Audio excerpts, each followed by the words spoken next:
Hello, nabon sa vin viewers so se nila phakan pivin tuni ko na zong hi khuti dam tha na zong hi lunglen la dei tlan khat in sa do nom kinvin ichla chu pilam ti ale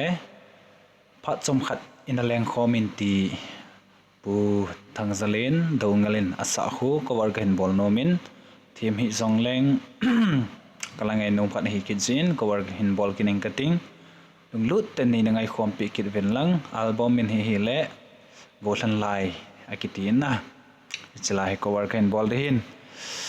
atai zong ki bona kan ki sem thokinin pilanda sapai yong to la hi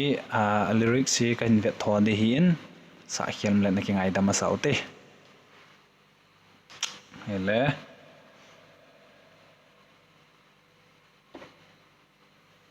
napantau to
zong